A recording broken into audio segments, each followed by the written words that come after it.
Alright, mirage chasers, let's take a trip back in time to the Eocene dunes and coastal flats of ancient Mongolia. This landscape is a tough one for paleontologists, scarce on fossils, but super rich in rumor. And at the heart of it all is one absolute legend, Andrewsarchus.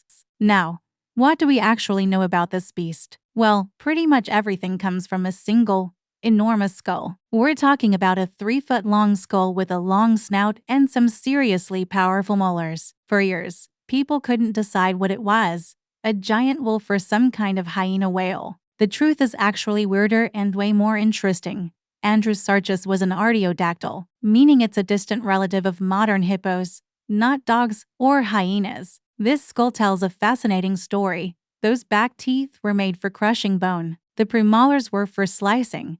The structure of its nose suggests an incredible sense of smell, and the massive jaw arches were built to handle serious twisting forces. This wasn't just a carnivore, it was an omnivore plus. It was built to take advantage of anything it could find. So, what did the rest of it look like? That's the million-dollar question, because we've never found any bones from its body. All the reconstructions you see, from a bear-like build to a hyena on stilts, are educated guesses. We have to look at the environment for clues. It lived in open habitats near the coast, so it was probably a master scavenger. Imagine it patrolling the shoreline, cracking open turtle shells, digging up nests, and maybe even taking down young, unlucky mammals. Think of Andrewsarchus less as a specialized hunter and more as an ecological bully. It would steal kills from other predators, test the edges of herds, and use its sheer power to dominate its environment. This is what real science looks like. It's not always about finding a perfect, complete skeleton.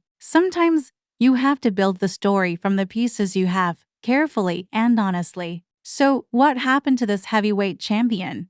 As the climate changed, new predators like powerful hyenodonts and the first true carnivores entered the scene. The competition got fierce, and the lineage of Andrewsarchus eventually faded away. But its skull leaves us a powerful lesson. If you can read the jaws, you can read the behavior. Function is hidden right there in the teeth and the leverage. If you like your monsters based on hard evidence, make sure you subscribe and hit that like button. And let us know in the comments which fragmentary fossil legend you want us to reconstruct next. We'll stick to the science. No fairy dust required. Thanks for watching.